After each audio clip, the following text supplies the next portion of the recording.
그러면 계속해서 오늘 외국인과 기관 쪽에서는 어떤 종목들 담아가고 있는지 먼저 확인해 보도록 하겠습니다. 자, 외국인과 기관, 첫 번째로 외국인 쪽에서는 한화 에어로스페이스, 삼성전자가 자리하고 있는 상황이고요. 4위에서 지금 한국전력이 이름을 올리고 있습니다. 기관 쪽에서는 첫 번째 종목으로 지금 한국전력을 같이 담아가고 있는 상황인데 최근 들어서 외국인과 기관의 수급이 꽤나 많이 들어오고 있는 상황이라 이 부분도 긍정적으로 좀 볼 수 있을 것 같고요. 삼바 같은 경우에는 곧 실적 발표 앞두고 있는 상황이죠. 오늘 삼바는 일단은 약세를 보이고 있긴 합니다만 실적은 걱정이 없지만 실적 대비해서 주가가 같이 움직이는 모습은 아니라서 이 부분도 같이 체크해 주시면 좋겠습니다. 한미반도체도 기관 쪽에서 담아가고 있긴 합니다만 사실 오늘 한미반도체 IR이 예정이 되어 있었는데 이 또한 좀 취소가 됐습니다. SK하이닉스와의 갈등에 있어서 좀 점화되고 있다는 소식들 나오고 있으니까 같이 체크해 보시면 좋을 것 같습니다. 일단 외국인과 기관 쪽에서 담아가고 있는 종목 먼저 체크해 볼 텐데요. 사실 외국인 순매수가 지금 1위 종목이 한국전력입니다. 그래서 외국인 기관 모두 1위 종목으로 지금 한국전력을 담아가고 있는 걸로 체크가 좀 되고 있고 4월 10일 이후 8거래일 연속 계속 양쪽에서 모두 다 러브콜 보내고 있습니다. 52주 신고가도 터치가 나왔는데 리포트 어제 보니까 대표님 자생력으로도 갈 수 있다. 분기 실적도 좋을 것이다라고 이야기가 좀 나오고 있더라고요. 그래서 더 갈 수 있을지 고민하실 것 같아요. 어떻게 좀 보실까요?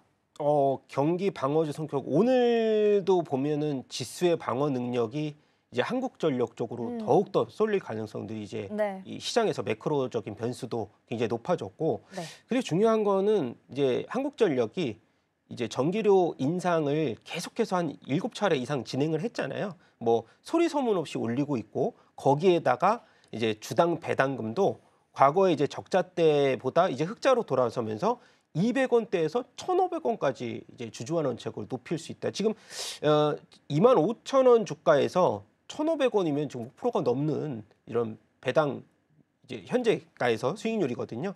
그리고 지금 PBR도 굉장한 저평가에 PER도 싸고 그래서 사실 한국전력을 얘기할 때 과거의 스토리와는 굉장히 반대로 악재를 찾아볼 수가 있는 종목이 돼버렸거든요. 그래서 제가 볼 때는 지금의 이제 PBR이 5배 이하, 이제 PER이 5배 이하, PBR이 0.2배 수준에서는 오히려 이제 그 상법 개정과 이슈와 더불어서 네. 제일 중점적으로 볼 만한 종목. 지난주에도 제가 한국전력을 말씀을 한번 드렸었는데 그런 흐름에서 본다면은 필수 소비재 거기에 또 트렌드에 맞춰서 한국전력에 대한 주가 흐름이 굉장히 고무적이다. 그래서 이 전력주 얘기할 때 과거에 이제 지금 오늘 아마도 HD 현대일렉트릭 실적 발표가 있을 건데요. 네. 이제 전력주에서 가장 중심이 되는 한국전력과 HD 현대일렉트릭을 투탑으로 보는 게 오히려 맞지 않을까 이렇게 보고 있습니다.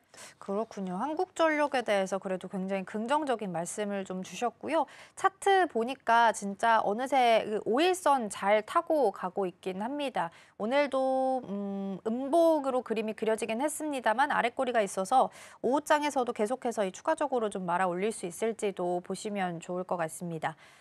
그러면 사실 ABL 바이오가 아까 명단에는 없었긴 했는데 순매수 상단에 이름을 올리고 있긴 해서요. 요거 잠깐만 보고 가겠습니다. 곧 AACR 이벤트가 이제 25일에 시작이 될 텐데 그 이벤트 앞둔 상황 속에서 ABL 바이오를 담아가고 있다. 긍정적으로 볼 수도 있지 않을까 싶어서 참여 기업에 대한 리스트업은 지금 구간에서 좀 필요할까 궁금하거든요. 네, 그렇죠. 뭐 지금 ADC 관련돼서도 리가캠 바이오라든가 유한양행, 그다음에 ABL 바이오, 뭐 셀트로 이렇게 다양한 종목들에 대한 리스트업과 거기에 따른 성과 발표가 있잖아요.